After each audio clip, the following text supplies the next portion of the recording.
this year we're focusing on music, arts, writing, that sort of thing, and we've got at least 2 panelists here. I think the other 2 may not be coming due to illness and something else, but our moderator this evening, once again, is going to be Teresa Johnson. And Miss Johnson is very special to me and my family, having been and still is my son's principal at school. So she's also a member of our library board, vice president of our library board, and a good friend. And I would like everybody to give her some applause and welcome.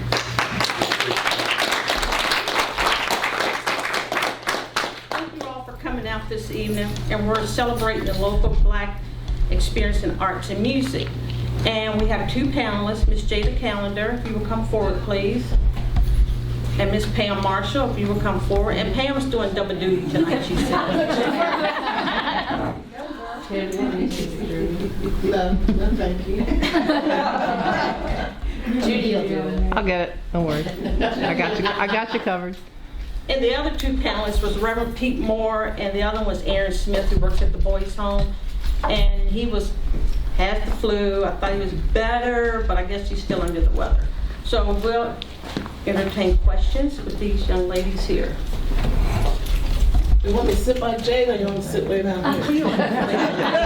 Sit by Jada.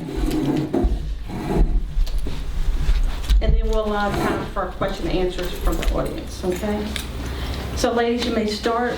You may introduce yourself and tell us about your talents. I'm going to do one thing. Sorry, I know that since there are only 2 people, I'm going to move this little microphone down. I think I'm videotaping my back right at the moment. Hi, Judy. Hey. Doing this. Okay. Just move this down here so I'll get both of y'all. Thank you. Okay. Now we're good. Waiting for us to get Teresa. Introduce yourself. My name is Pam Marshall. Tell us about your talents.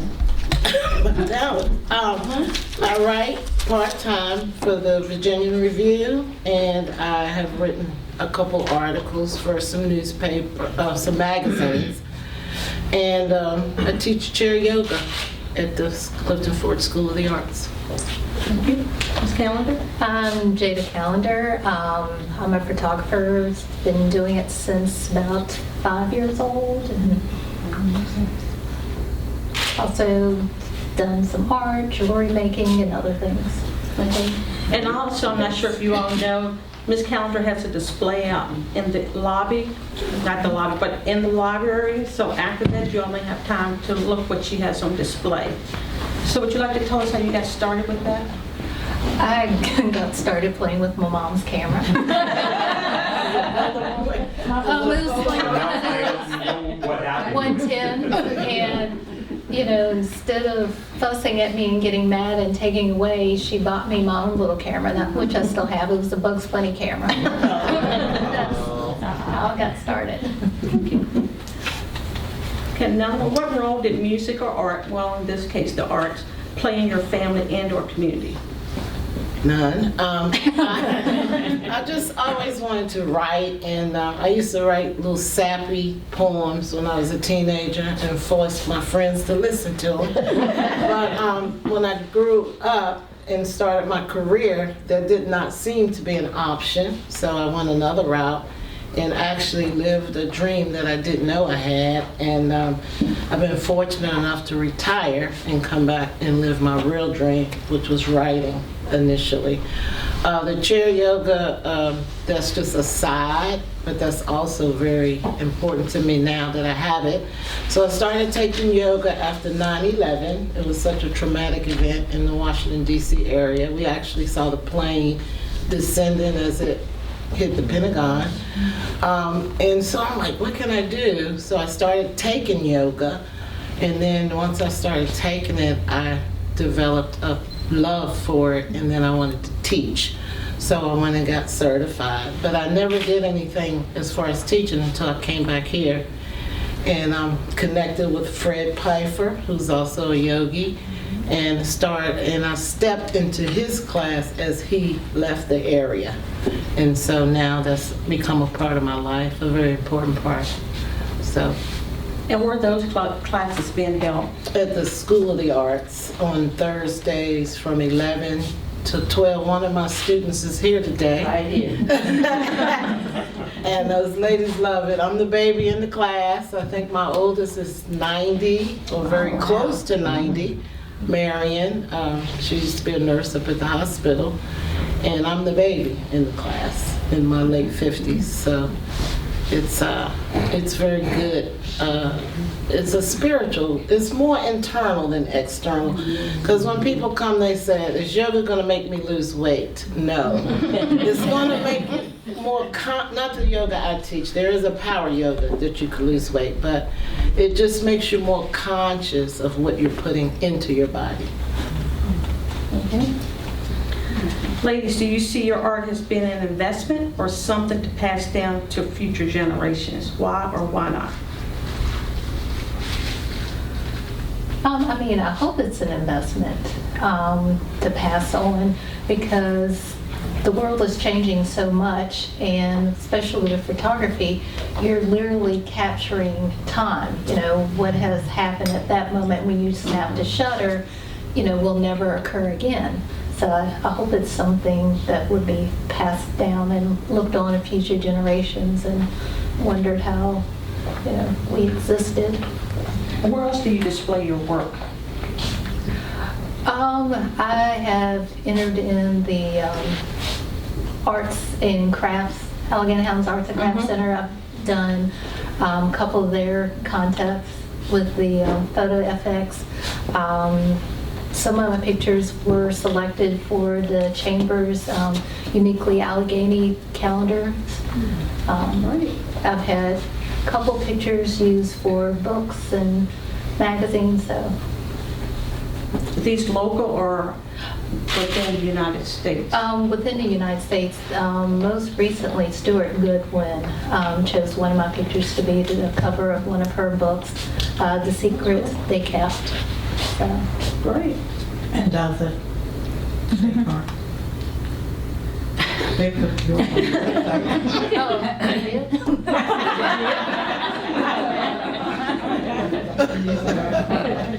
Are you working with the stock? Yeah. Well, I guess you're talking about Instagram. Oh, yeah. Yeah, Instagram. I have an Instagram account, so it's out there. Mom's your biggest fan. Yeah. Of course.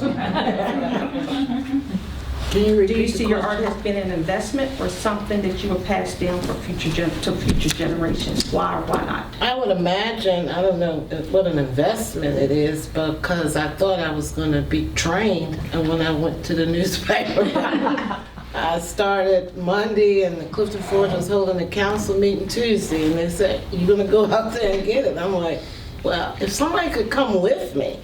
So it's kind of on the job. But now as far as passing it down, I think maybe historical records, because it is in the newspaper. And the one thing that I'm very proud of, I wrote an article in Blue Ridge Country on green pastures, and not only myself, but several people wrote articles for various magazines and newspapers, and the governor got a hold of it, and so we're gonna celebrate the the reopening of that park on Memorial Day with a ribbon cutting. So hopefully that will go down in history, but that was a united effort by a very diverse group of people. But I'm very proud of that. And he had one of the books, Governor, when he made the announcement, but he's recently sent for 3 more books. And that was an effort by the churches, and everybody in the community came to share their stories on green pastures. So will the governor be a part of this Yes. special occasion as well? yes. Okay. So how would you all describe your work in order to illustrate the African American experiences in your community?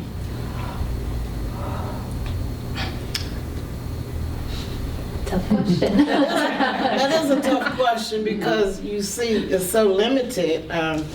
the black history in this community, but hopefully the articles on the Riceville renewal that I've done, the Green Pastures, the Martin Luther King celebration, those are some of the ones that come to mind. But I can't really say how that will look as far as in the community. Okay. I'm kind of the same way. My photography is so varied and eclectic that,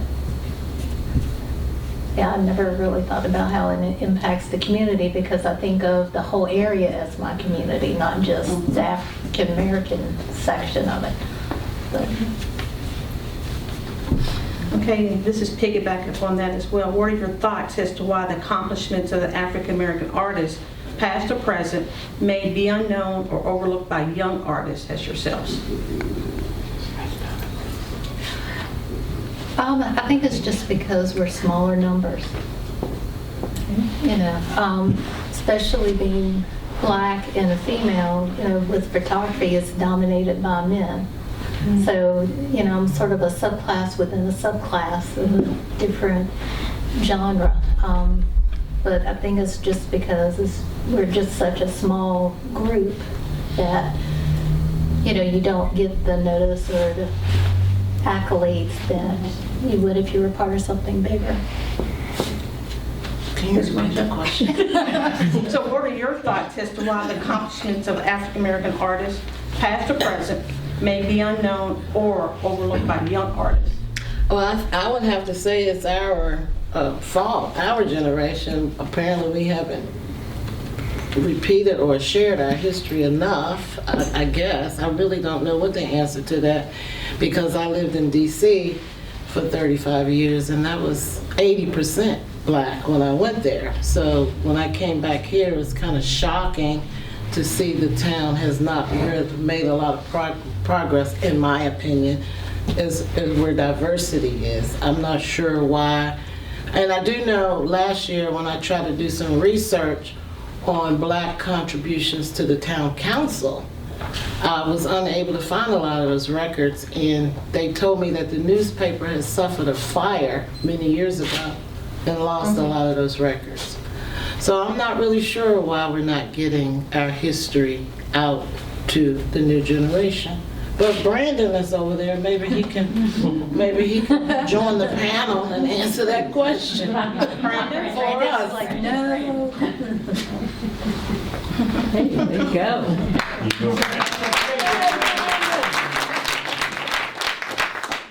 Why do you believe that our history is not passed down to your generation?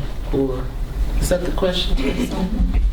What are your thoughts? Yeah, what are your thoughts on that, Brandon? I believe that people just forget about, like, the people that are well known, and they just, like, get faded away over time. But in school, you all use the textbooks and go back to what history as opposed to what's current nowadays, correct? So you all still using the textbooks? We use them some. We mainly use the current books now. So what are you all doing for the current history? What is going on now in your classes? Or are you? Well, we mainly do projects, and we go over what the state requires us. And what does the state Is there require? any black history in your state requirements? Yes. Really? And what is that? Just to name a few. Dred Scott decision. Okay.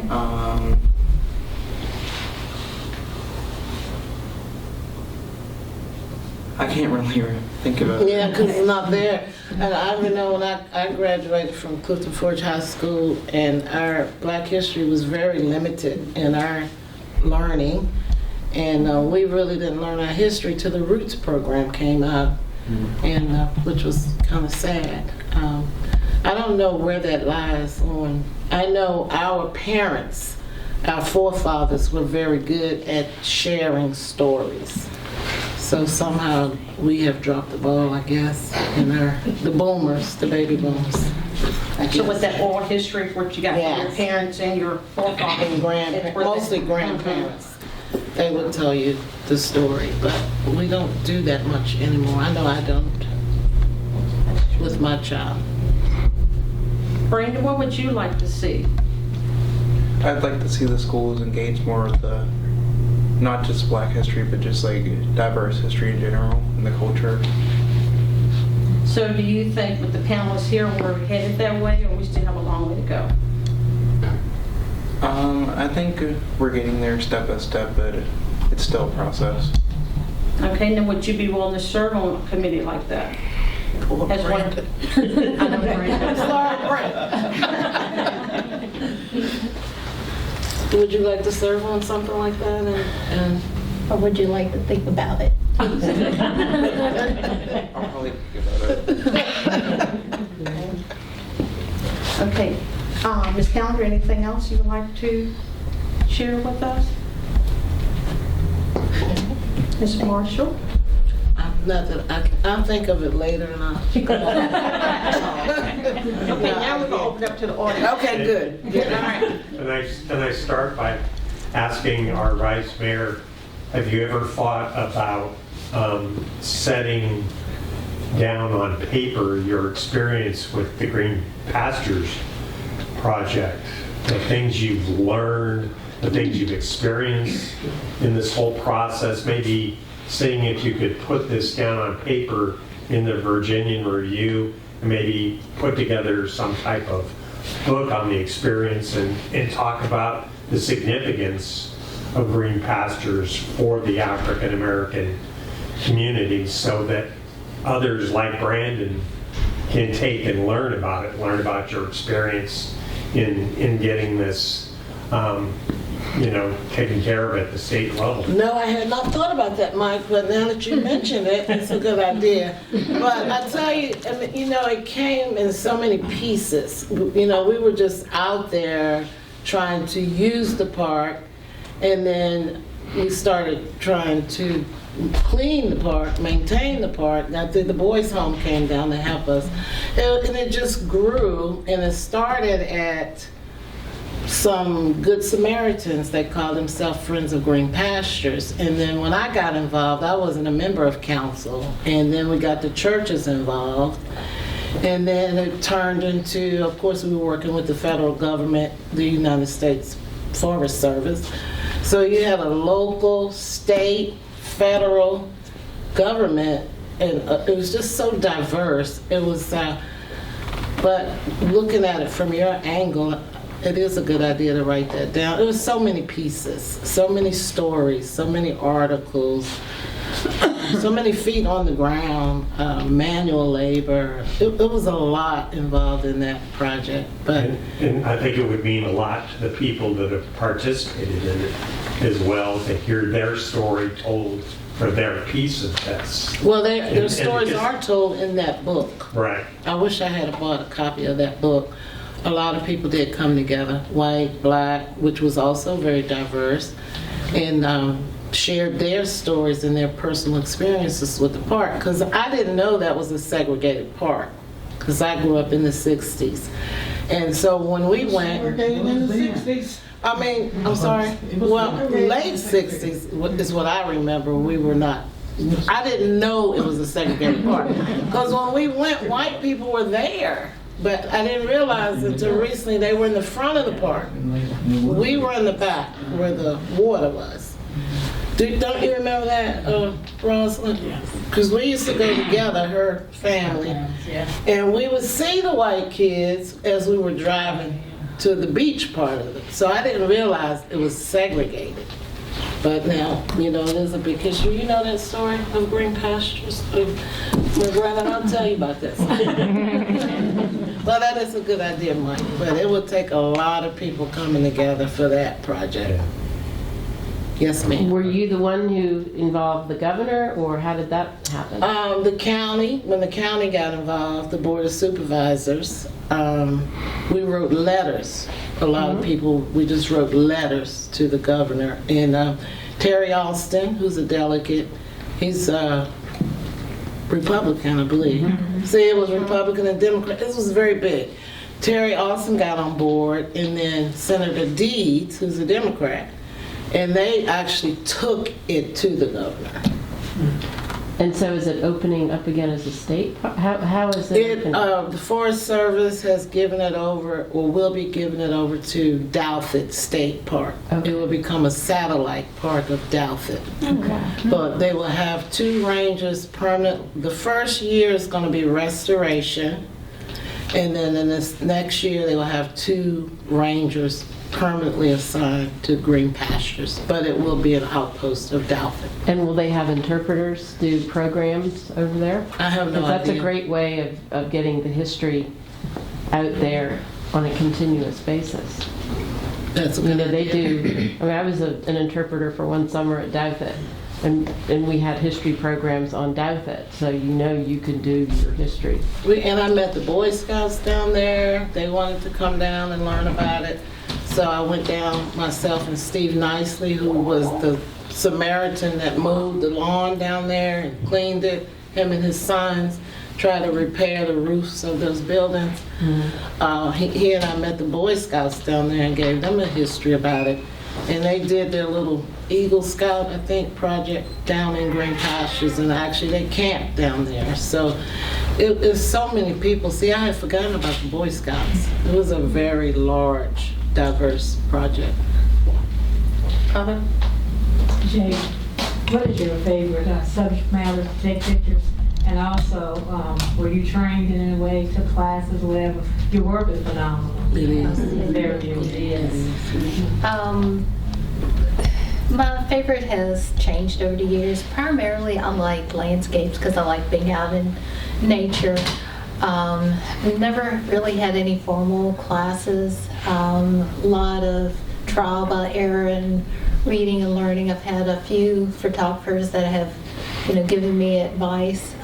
Wade Staten, when he was alive, he was a good person to, I could connect with and ask questions about, but pretty much, self-taught. No formal training at all? Well, I don't feel bad about no writing experience then. Wow, that's awesome. Have you ever thought about teaching others? I have thought about it. Would you be willing to pursue that, or is it just? I would have to think about it. I mean, it's more than just going out and pressing a button. There's a strong foundation actually in art and photography, because photography is fundamentally the ability of capturing light. And you have to know the direction, the quality, what angles you need to direct the viewer into the picture or to the subject, how to best make the subject look the way you want or the best that it can. So there's a foundation of art to it and different rules and principles. So it's something you would definitely have to think about and come up with a curriculum to do. And the work you have out there is wonderful. Now, when that display comes down, what do you do with the work then? Store it. Sell it, maybe.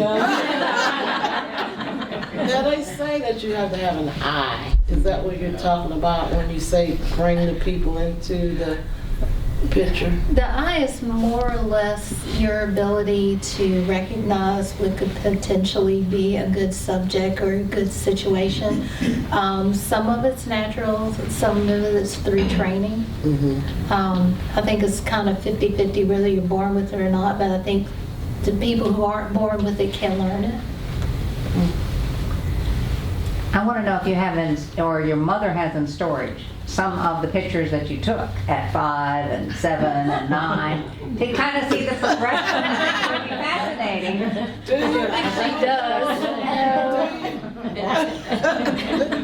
Well, and I just want to say, and I've said this to Jen before, every picture I've ever seen that she does, the colors just pop out at you in a way that grabs you, and you just have a very, very unique talent.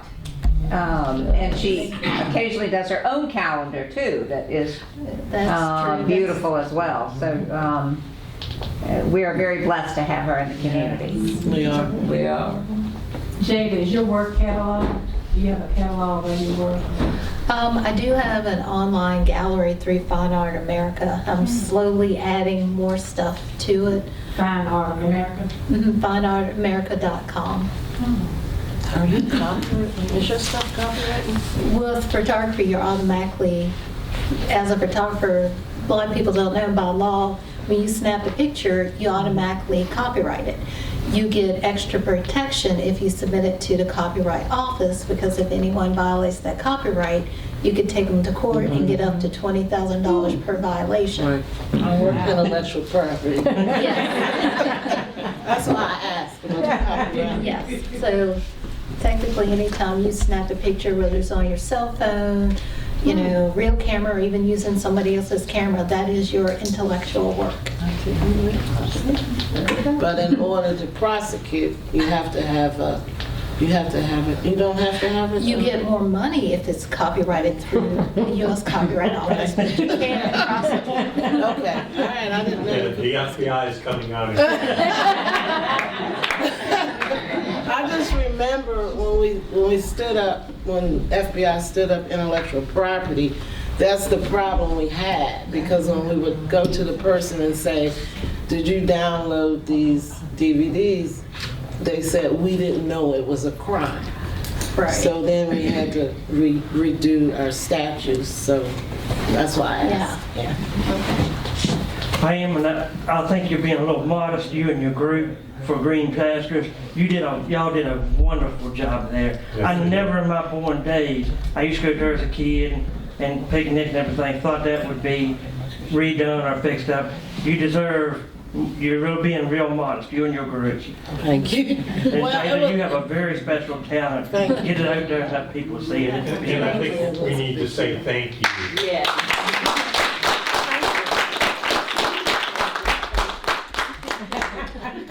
I wanted to, because it was such a big group. I didn't want to leave anybody out. So.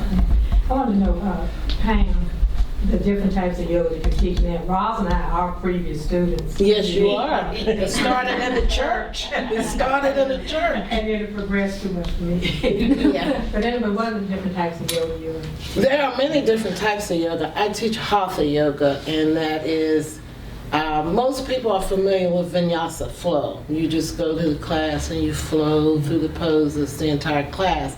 I teach Hatha, where you warm up the body and then you cool it down. And then you take moments throughout to adjust and teach. You don't just flow and flow and flow. You actually stop, make sure the alignment is correct, the anatomy. You could get really hurt in yoga if you just flow, flow, flow. But there's also hot yoga, where they turn up the temperature in the room to about 100 degrees and you just pop through, you pop and you drip in sweat. Those are the ones who lose weight. Then there's power yoga. There's many, many, many different types of yoga, but I certified in Hatha yoga, and the chair yoga, that's just something that was unique to this area when I came. I didn't have any training for that, but in chair yoga, the prop becomes the chair rather than the mat. So you're using the chair to support and hold and to get yourself into the various poses that you would use the sticky mat to keep your feet from sliding from under you. So, yeah, there are many, many types of yoga, but I teach Hatha. And I'd like to say she is a very good instructor. Thank you. That's She a has a passion. group of very mature women. So I said I'm the baby. I'm the baby in there. I think I'm the second oldest at 80, but there are a couple of, No, there's a but couple. it's really fun. It really is. I can't do it all. I do what I can. And that's what I like about it. You know your limitations. And I've tried and it's like, no, I can't do that. because You I have can to feel it. listen to your body. You do. Sometimes Yes. you can do this and sometimes you can't. Sometimes your balance is good and sometimes it doesn't. Yeah. So you have to just check in with yourself and modify the poses for yourself. That's why it's no judgment in yoga, because Kathy's standing on her head. I may not be able to stand on my head. So you have to listen to your body and modify accordingly. Are there any other questions? Yes, Mike? Kind of one of these things where you should really thank Jada about working with Pam on the green pastures and kind of, showing the progress and, working as Pam, puts a diary together of the experience Thank you, and the Mike. progress. Jada could provide some wonderful pictures. She's got a great eye, especially for the landscapes and things. She I think does. it would be just a wonderful blend of the two of you working together. It's a great idea. We'll take that into consideration. I'd like to ask both of them where you'd like to take your craft, your art, in the next 5 years. Where would you like to see yourself in the future with your craft? Oh, that is part of the question, because photography, like everything else, is changing so much. A lot of it is shifting more towards Photoshop, or it has been, but it's so I think I would like to probably try to get into more of the composites where you sort of augment reality. Is that like when we took the picture at First Baptist Church, Chuck was there, and one of the people didn't get in the picture, and then Chuck took their face from over there and stuck them in there. Is that what you're talking about? That's Photoshop. That was crazy to me. In 5 years from now, as far as my writing, of course, as everybody says, I'd like to do a book, but maybe Mike has solved that problem for me. Jada and I could get together on this Great Pastures book. I hadn't thought about it, and yoga was something that I fell into, so I don't really have any expectations beyond teaching chair yoga here in Clifton Forge. I don't know how worldwide the chair yoga phenomenon is. But, I was in Delaware, they were doing chair yoga. In Virginia Beach, they were doing chair yoga. Really? And cousins all across the United States that I know in contact. So it's They're doing taken chair off. yoga. Yeah. PBS has a show for chair yoga. Really? I didn't know. yoga at the Y 3 days a week. Oh, I know I taught there at the Y. I taught Tamara chair yoga. So you could write a book on chair yoga, and Jada could take the picture. We're going to put the two of you to work. Yeah, we got a lot of work to do, Jada. But Jada did, she photographed my family reunion a couple years ago for us. And those pictures were awesome. We still have them on the CD. So we have worked together before, kind of. Are there other questions? Mike? I was wondering if Jada had a particular photographer whose work you really liked other than yourself. Oh gosh, there's several, past and present. I like Gordon Parks, Dorothy Lang. I always get her name mixed up. Deborah something Wilkes, I think it is. Of course, Ansel Adams is sort of like the king for landscape photography. There's several different photographers that I'll go back and look at the work and, be in awe of what they were able to do when they didn't have the technology that I have. Put a price tag on your work. But remember, I'm retired. Check out the website. I have questions for Brandon, since he's on the panel now. So after sitting here listening to these two ladies, has that made you think any differently about your future plans, goals, dreams? No? Do you mind sharing with us what you What do you want to do in looking 5 at years, for the Brandon? future? Well, I went from astronomy to teaching to working in nature, and now I want to do criminology, forensic science and stuff. Still, that's wrap them all together somehow in a package. Remember, if you get into forensics, she was in the FBI. There you go. Please, Great, thank you. please join me in thanking these two ladies.